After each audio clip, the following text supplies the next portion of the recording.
Yo guys, what's going on? Welcome back. It is episode number 5 of the Leeds United career mode, and today we begin a brand new season at Ellen Road, going to the Premier League after our record-breaking title-winning championship season. And the boys said they weren't overly satisfied with our results. Okay. Sorry, did you want me to win every single game? But anyway, as the new season begins, we check our budget for our first year back in the Premier League, and an instant return to the top tier sees us starting with a budget of £107 million. It's kind of what I was expecting though, really, you know, because we saved about £50 million in the budget, so I was thinking it would be around 50 to 60 million that we'd originally get if there was nothing in the budget last season. But of course, with all the sales we made last year, all the big money sales we completed, it meant that we were going to have loads of money left over, and that will carry over to the new budget as well. So yeah, it's over £100 million, but really, had we not had that £50 million remaining after last season, then it would have been, around like £60 million maybe at the absolute best. Realistically, probably about £50 million to be fair. Anyway, as we jump into the new season and we take a look at the squad here, you know, obviously we do need to thin it out. There's no doubt about that. We're not a European team. We're not playing 46 league games a season this year. It's only 38. I say only 30. It's 38. So we need to thin this side out. We've got loads of players that have come back from loan. Certain players I've got to make my decisions on. Cody Drama, Diego Llorente. What do I do with those players? They're good enough for the first team, or do I look to sell them on and get a little bit of cash for them as well? Loads of players out there, contracts up coming the end of the year. This is still quite a young Leeds team. This is still a really youthful side, but there are big decisions to be made on quite a few of these players here, because the young players, I'm not too sure how much game time they'll get. The likes of Tyler Roberts and Poveda, who have just come back. I mean, how often are they going to play this season in this league setup? And again, a few of them also had to deal with coming the end of the year, including Roberts and Poveda as well, and Cody Drama, Jamie Shackleton, Lewis Bate has come back as well. So yeah, big decisions to make on what we do with the squad over the summer. It does need to get thinner, that's for sure. And I do need to make some decisions on what players leave and what players stay. In the end, you saw the players I did was come the end of the year there. Some pretty interesting names as well. But I only decided to give out 2 contracts. Lewis Bate, who I'm a big fan of, and also the teenage talent Archie Gray as well. Leeds have got some great young prospects coming through. This kid is the real deal, Archie Gray. He's a really good young talent, and I do expect him to be featuring quite heavily in the Football League over the next 2 or 3 years out on loans. But even so, I gave those 2 guys new deals, and as for the others, they'll have to play for contracts or they'll be going. Llorente, Costa, Roberts, Poveda, McCalman, Jenkins, and also Hjelder are on the transfer list. Hjelder actually I put on the loan list, to be fair. He's the Norwegian fullback who's got some decent potential. Out on loan at Rotherham last year, was pretty decent. So but the rest can go. The rest are put on the transfer list. Again, we need to make this squad thinner. We need to reduce the squad size, and those are players who, they could be alright. You know, your Tyler Roberts, your Poveda, they could be alright, but really, we got enough depth in those positions. We got enough quality in those positions. So I think it's in our best interest to sell, raise a little bit of money, and then reinvest out on better quality players, because we'll need to improve our team now we're in the Premier League. We're a 4-star team, which makes us one of the very weakest in the division. So Mason Holgate, I've moved him to CDM officially now. That position change has been completed. I really like him at CDM, to be fair. I know he's a natural centre-half that can play fullback, but I really liked him at CDM last year. He was my normal starting CDM. And as Tyler Roberts gets sold to Spezia here, well, for our first signing with Leeds for the first season back in the Premier League, I knew this was going to be a busy window of over £100 million to spend, and also needing to thin out some of the deadwood here as well. In the end, I said this at the back end of last season. Do you remember when I said take the league tables with a pinch of salt? Do you remember the 3 teams that went down were apparently Luton, Bournemouth and Sheffield United? Well, in the end, I said this before, you got to take those league tables with a pinch of salt, because they often change when you reload the save. Sheffield United were the lucky team that the reload saw them stay up instead. And in the end, Crystal Palace took their spot. So in the end, it was actually Luton, Bournemouth and Crystal Palace that were relegated. So I thought, okay, let's raid some of those players. I said, even though we've got over £100 million in the budget, we want to do this realistically. And for a newly promoted side coming to the Premier League, to look at players from relegated teams, that just seems a very realistic thing to do. So with that in mind, I said this season we did need to make some improvements to the team. I had a few positions that I was desperate to improve. One of those was at fullback, and specifically left back, and I decided to go after now England international, and doesn't he deserve it? A great young left back at Crystal Palace through their academy. You know who it is. It is Tyrick Mitchell. Yep, Tyrick Mitchell dropping down to the Championship. If he wants to stay in the England squad, he's not going to stay in the Championship. So I said to Roy Hodgson, staying on there despite their relegation, how much do you want for Tyrick Mitchell? In the end, we agreed a £20 million deal, and Tyrick Mitchell becomes my first signing of the window. Buzzing with that as well. Again, Palace going down, Bournemouth going down, Luton going down. First thing I did is looked at all their squads and thought, right, out of those players that have gone down, who's unlikely to stay in the Championship? Who would look for an instant return to the Premier League? Let's bring them in. So again, Palace, Bournemouth, Luton, there were loads of players from the first of those three teams I was looking at and thinking, okay, there's no way they will just settle to stay in the Championship at this stage of their career right now. And another one of those players, Mark Guéhi. Yep, fantastic centre-half. There is absolutely no way that if Palace were to go down to the Championship, this guy would stay in the second tier. He is a heck of a young talent. Yep, let go from Chelsea, but since joining Crystal Palace, he has done such a good job at developing his game. And he is a class centre-half, absolutely class, really physical, and again, he's got a few caps for England as well. He wasn't actually born in England though, Mark Guéhi. Not a lot of people know about this, but actually he was born in Ivory Coast, but he represents England on the international stage, did so throughout his youth career as well, and Mark Guéhi, I knew I'd have to spend a pretty penny to bring him in, and for I think it was £38 million, Crystal Palace were reluctant to let go of two of their great young English defenders, but I said to Roy, come on, mate. These kids want to be back in the Premier League. They want to stay in the England squad. They ain't going to do that in the Championship. Let them come back to the top tier and move on from South London. First, Tyrick Mitchell and then Mark Guéhi for a combined fee of just under £60 million. We've bolstered our backline with great first-team quality English internationals that are both in their early 20s as well at 23 years old. Buzzing, absolutely buzzing with that. And again, Mark Guéhi, such a physical centre half. You know, really strong. His strength should be increased in my opinion. Got a bit of pace about him as well. Defensively, reads the game brilliantly. Really super centre half. And of course, he's good enough to pass out from the back if need be as well, which is what we do in this Leeds team. So, yeah, Guéhi in alongside Tyrick Mitchell, my first two signs from relegated Crystal Palace, which again, I think was very realistic. So we sold two of those players that came out from their loan spells, Helder Costa and also Diego Llorente as well. Costa went to the Netherlands to PSV. Llorente went to Copenhagen for, I think, £6 million. So not too much money raised there. But again, in the final year of their contracts, they're now what you'd call deadwood players in their late 20s, squad players at best. Extending their contracts would not be the right move. So in the end, we sold them on the cheap, but a little bit of money to come into our transfer budget and also getting their salary off the books, the most important thing as we attempt to thin out our squad even further. But for the third signing with Leeds United for this summer transfer window, again, looking at those relegated teams and what players, what assets they had to bring back to the Premier League. And speaking of bringing back, I thought this would be a really cool move there. You know, last year we had quite a few sort of like senior central midfielders, Adam Forshaw, Ashley Young, both now left the club. Stuart Dallas is still here as well. We want a little bit, you know, we want to make our CM area a little bit younger and have a little bit more, let's just say, squad player quality, if you will. And I thought this would be a class signing here. Talk about bringing him back. Lewis Cook came through the Leeds United Academy, then moved on to Bournemouth at quite a young age, to be fair. And in the end, became a little bit of a regular at Bournemouth, but did have his injury problems at the Vitality. But Lewis Cook showed so much promise in his early days at Leeds, and also when he first moved on to Bournemouth as well.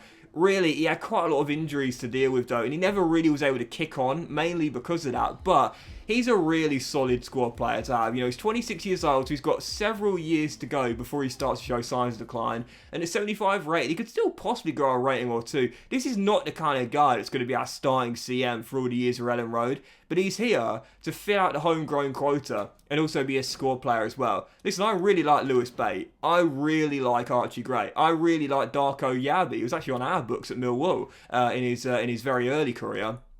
But they're not ready yet. They're not ready for the Premier League. They're just not ready for prime time yet. But Lewis Cook is. Lewis Cook is a squad player to replace your Adam Forshaws and your Ashley Youngs. Absolutely perfect. So, yeah, really pleased that sign there. £5.5 million, and Lewis Cook is back at Ellen Road. Lewis Bate goes the other way to Bournemouth, but this is on a loan deal. So I really, really like that, to be fair. Very realistic indeed. You know, it's kind of like when when Chelsea sent Colwill to Brighton and got Cucurella from them. But even so, I really, really like that. So yeah, Bates going to go to the Vitality for 2 years. Keep an eye on him, and hopefully he'll get some legs at the Vitality in the Championship. And as my fourth signing with Leeds for this summer, well, I wanted a new striker for this year. I wanted to bring someone in to possibly battle with Patrick Bamford if Bamford's not performing. Because the guy last year was the second highest scorer in the Championship, but this is the Premier League. It's a big, big step up. We knew he was going to get the goals in the second tier, but can he do it on a consistent basis in the top tier?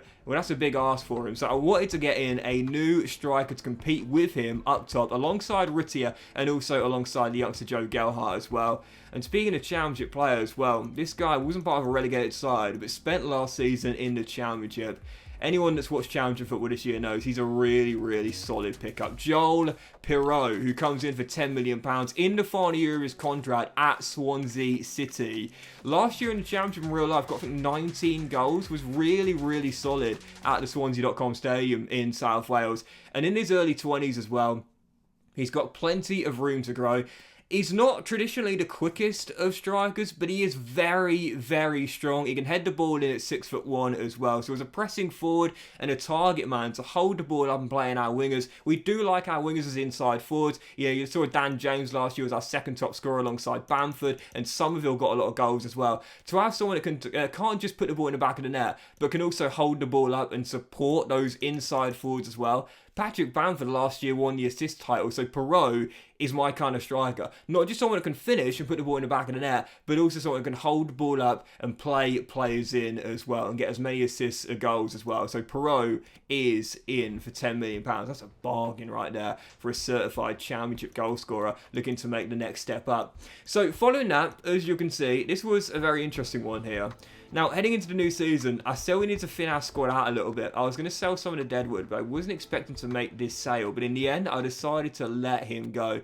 What a job Unai Emery has done at Aston Villa. You know, taking over from Steven Gerrard. What a fantastic season he had at Villa Park.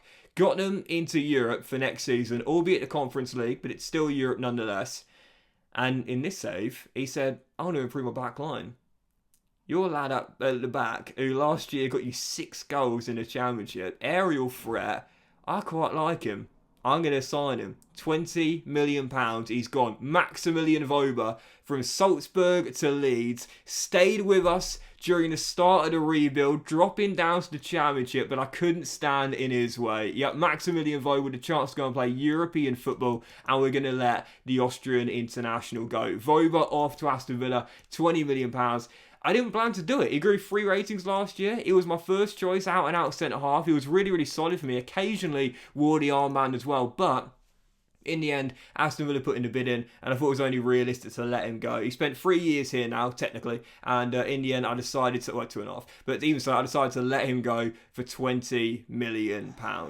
Wasn't planning to do it. It was the worst timing as well, because it was right before the first game of the season. So first game of the season, we've lost our best centre-half for last season, and this was going to be a real test. Everton away, Goodison Park, Sean Dyche keeping them in the Premier League once again, and taking the Toffees away from home. Well, heading into the game, I was thinking, for Season 1 in the Premier League, what are our expectations? The board have said, for those curious, finish mid-table. For me, we're a 4-star team. Keep your head above water, and I won't mind where we finish. So, taking on Everton, first game of the season, aiming for a point away at Goodison Park on the opening day. Fell behind right before the break. Alan Sonora giving the Toffees the lead, and I really struggled in this game as well. Really, really struggled. Welcome back to life in the Premier League, Leeds. It's still as tough as ever. Yeah, I really struggled. Only had the one chance to get it. Fell to Rittier off the bench. Fired it wide. It was still 1-0. And then in the 90th minute here, a little bit lucky as Rebic is passing into the middle, took a deflection. Then his second pass finds Sonora for his second goal of the game,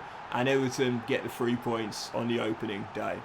Everton 2, Leeds United 0, and last season we won the Championship. This is not a season where we'll have back-to-back titles. Absolutely not. This is the Premier League. This is the best league in the country. We're back in the big time. And like I said, this is going to be a heck of a challenge for us this year. Last year, even during our rebuild, I targeted promotion automatically. Wasn't sure I'd win the title. Wasn't sure I'd reset the points record. But I targeted automatic promotion. And at the very least, I bounced back to the Premier League. This year, yeah. I mean, I love the idea of sneaking into the top four. Let's just say I don't think it's going to happen. So, yeah, 2-0 loss on the opening day away against Everton, and much for me to ponder as well. We sell Pervader. He is now gone. And following that, we agreed to loan out Sam Greenwood to Atalanta as well. I tell you what, the loan system in FIFA CM, it really does need a revamp. It's not as bad as it used to be, but it really does need a revamp. I mean, why? It always seems like when I'm loaning my players out, I mean, Lewis Bate to Bournemouth, that was very realistic, but Sam Greenwood to Atalanta? Strange, isn't it? But even so, we'll get him out on loan there to get some first-team football. But yeah, after the back of the loss there to Everton, I thought, right, we're going to have to improve our backline. You know, I've just sold Maximilian Voba. He was our starting centre-half last year. Mark Gay's class, but he's going to take some time to settle in here at Leeds and find his feet at Ellen Road. We need to shore up our backline. We need a strong anchor man in this team to protect the back four as well. Holgate's good, but is he good enough? Well, I was thinking about DMs. I was thinking about who we could pick up on a under market valuation transfer as a squad player at a big team who hasn't really kicked on since he's gone there. And for £30 million, well, you know who it is. Welcome back to Leeds United. Calvin Phillips is back at Ellen Road, and I had to bring him back as well. You know, since joining Manchester City for, I think it was £40 million joined for, 40 or £50 million, can't remember now. But since he joined Man City, you know, this season in real life, he's had so many injuries to deal with. He's been really struggling for fitness, and of course with the depth that Manchester City have, Calvin Phillips was never going to oust Rodri. And even with Pep Guardiola changing his tactical system once again for this year and reinventing the game at the Etihad Stadium, Phillips was never going to be a regular starter. He knew that when he signed. He knows that even more so now. It was on the fringes of Manchester City. I'm sure they like him for the homegrown quota. But he wants first-team football. He wants to come back where he's loved. He's gone to Manchester City. He's been a bit part player in a Premier League and FA Cup double-winning season, and potentially tonight, maybe even a treble-winning season. What a life. Calvin Phillips, unbelievable.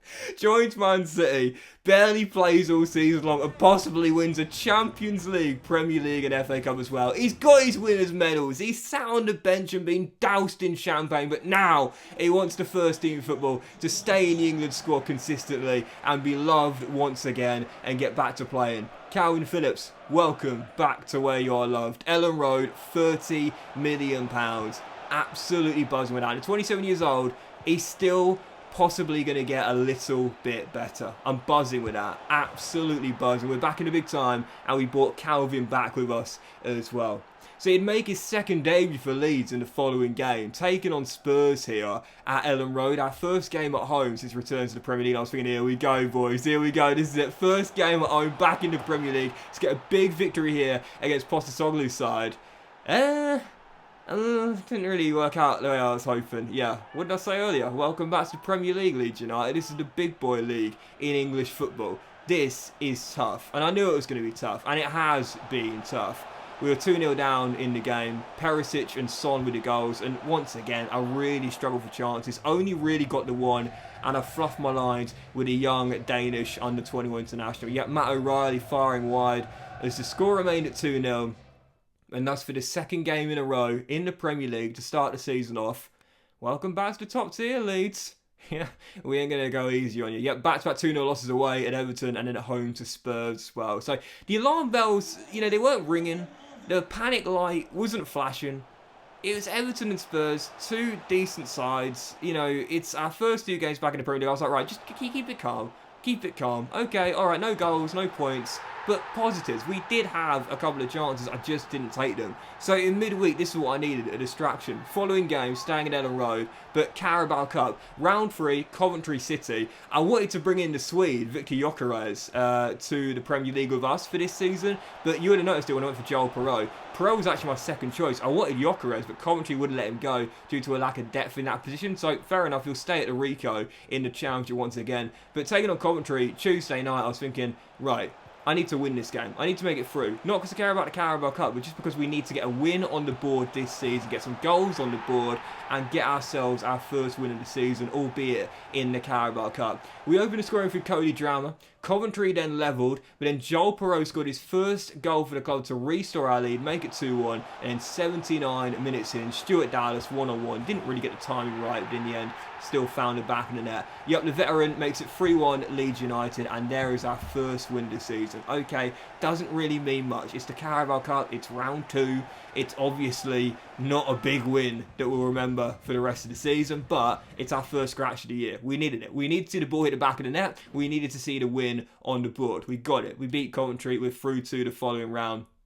This is just how it goes, man. You know, sometimes, like when you're in a bit of a slump, and I know 2 defeats on the trot to start a season is not a slump, but even so, when you are in a bit of slump or you lose back-to-back, you need to, you haven't scored a goal for like 2 or 3 games, you just need to see the ball at the back of the net. You know, you just need an easy one. You just need something. Do you know what I mean? You just need a little positive to remind yourself, oh yeah, we ain't that bad. We'll be okay. So that was big there. We needed that. And thus for the following game, as Greenwood does go out on loan there to Atalanta, and I reject another bid for Rutte in very hot demand. Our French forward here, Rangers, Stade Rennais, wanting to take him, but I'm keeping him. I like him. I know now we've got 4 really decent young strikers, but well, Bamford's not young anymore. But even so, I like him. So I'm going to keep him. But anyway, following game. Brighton away, Roberto De Zerbi's side. We talk about manager of the year in the Premier League, so many candidates here. I mean, De Zerbi, definitely one of several that should have won it in my opinion. But anyway, taking on Brighton here away from home on the south coast, heading into the game, I was thinking, okay, she's got our first win, but that was in the cup. Could we get our first goals and possibly our first point in the Premier League here?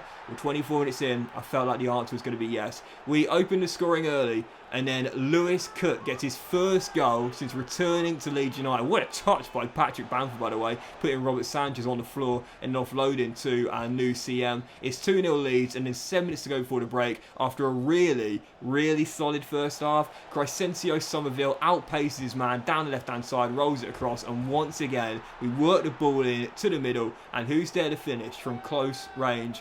Patrick Bamford. He's wearing the armband for me at the moment this year. Stuart Dallas has dropped to the bench. He's wearing the armband for me at the moment, and he's got our third goal as we go 3-0 up before the break. Like I said, that Coventry game wasn't a big win, but it was psychologically. It made me realise that, you know what, it's been a tough start. We can bounce back, we can get goals, we can get wins, and we did in style. Our first Premier League win comes away from home on the south coast against a really good Roberto De Zerbi Brighton side. Second half, kind of took my foot off the gas pedal a little bit, conserved energy, but still managed to get our 4th goal in a dominant victory. Crescencio, Somerville, Chip Sanchez, and that would do it. 4 goals, 4 different goal scorers, and most importantly for Leeds, our first 3 points of the season. But, we know after just 1 win our first 3, it's still not been an amazing start, but at least we have a positive and our first points on the board. So following that, after we just a bit for Christensen from Newcastle, we're keeping him here. Deadline day arrives. We got £23 million in the budget. I did plan to make 1 or 2 more signings. I turned down a bit for Bamford, but I did decide to accept a bit for Jamie Shackleton. In the final year of his contract, I like him, but I'm just not sure he's ever going to kick on and become a really good player. So I was totally fine letting him go to Bologna on a cut price deal. He's off to the Serie A, and that gave me just about enough money to bring in my 6th signing of the window and my 3rd from Crystal Palace. Oh, this guy is an absolute baller, isn't he? I mean, the signings that Vieira made during his tenure, some really, really class talent coming in. This guy from RC Lens, Palace fans will tell you, what a baller. Defensive mid, absolutely class. You know who he is, the Malian international, Czech Doucouré, from Ligue 1, from RC Lens to Crystal Palace.